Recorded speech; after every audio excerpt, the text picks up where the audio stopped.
All right, welcome to moveSKILL. Today we're going to dial in the overhead squat. In the past, Zach's broke down in really good detail the bottoms up overhead squat. He spent a little bit of time going over the requisite shoulder mobility that we need and that good deep squat position that we find ourselves in the bottom of that overhead squat. Now, just to make sure we're clear here, what I want to make sure you guys do is have nice warm shoulders before we attempt anything with this barbell. That could look like a good 90-90 pass through. That could look like a 30-second chest to wall handstand against the wall.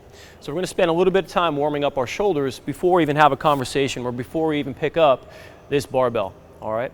So what I want to do in detail right now is kind of go over two different ways that you probably have seen with the overhead squat. One is with the shoulder packed down, and the other is with the shoulder elevated, or what's known as the active shoulder position. Now, both of these can be done incorrectly, so I want to really make sure that we go over the finer points of this movement right now and you guys understand exactly what we're looking for. Now, like most things, there is more than one correct way to do it. So what I want to go over right now is just a couple of the ways that we found, whether through research or articles or ways that we've observed some Olympic lifters doing the overhead squat. So first thing Zach's going to do is we're going to go over, and this is the way that Zach prefers to do it, is he's going to actually think about when he's in that overhead position, packing his shoulder down, all right? So essentially what we have is really good lat engagement, upper back is engaged, and what he's really thinking about doing is pulling that shoulder down essentially to pack that shoulder. The bar is still in a good overhead position, nice neutral grip here. He's driving up on that bar, and as he comes down, he's gonna reach full depth, and he's gonna go ahead and drive back up. Good. So if I come behind him now, I could really feel some really good lat engagement. So with your athletes, what you can feel, if we're doing the pack down method, we can come behind and really feel that good lat engagement, good mid-back engagement as he comes on down.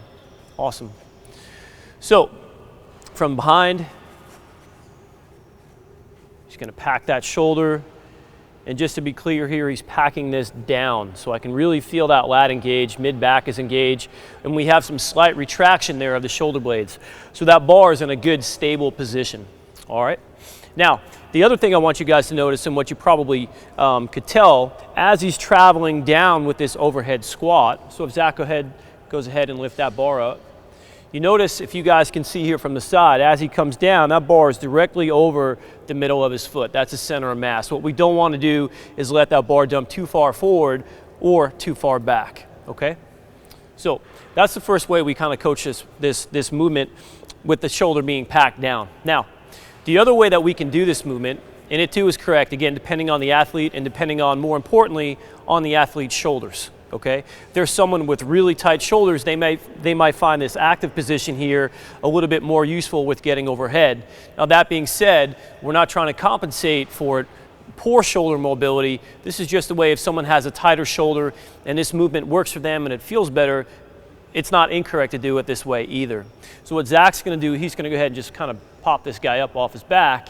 And the difference here is, instead of packing everything down, he is actively driving everything up towards the ceiling here. So he's elevating those hands and he's actively driving those hands towards the ceiling.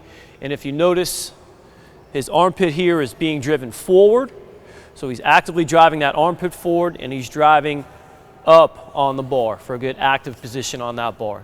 All right. Again, from the side, Zach's going to turn. And what I want you guys to appreciate here, he's going to go ahead and drive that bar off his back, and he's lifting that shoulder girdle up, driving up into that bar and driving his armpit forward. Good. And he still has really good range of motion there. He's getting a nice deep squat, and that's what we're looking for. All right. So kind of to wrap everything up together here, go watch that beginning video that Zach filmed, the bottoms up overhead squat. Make sure your shoulders are warm with some 90-90 pass-throughs, some good chest to wall handstand work. Make sure your shoulders are good before we do any work with the barbell, maybe with the PVC. And then I want you guys to play around with, are you going to pack your shoulder or are you going to elevate that bar? Okay, so either way is acceptable, but I want you guys to play around with that and see which way is going to work for you. All right, now, the last thing I want to address, and this is kind of a segue here, super important, we have that load overhead. Okay, and this part often gets overlooked on the overhead squat. But much like we would for a deadlift or for a squat, what I want you guys to understand is Zach is really going to pressurize here and brace the core. That bar is overhead, all right? We have to squat, the hip is doing the work. This is your link between the upper half and the lower half. So he's going to make sure this guy is braced tight.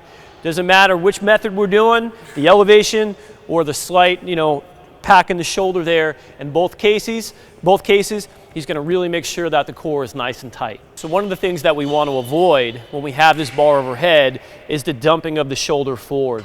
So one of the pitfalls, so to speak, of this elevation method with the overhead squat is that a lot of people with tight shoulders, they get down here to the bottom and they start to dump that shoulder forward. And you can see, if I were to ask Zach, where are you feeling that right now? He'd tell me he's really feeling it in the front part of his shoulder, right? And what we're trying to do right now is compensate for tight shoulders, and we're rolling everything forward, and the shoulder just gets beat up in that position.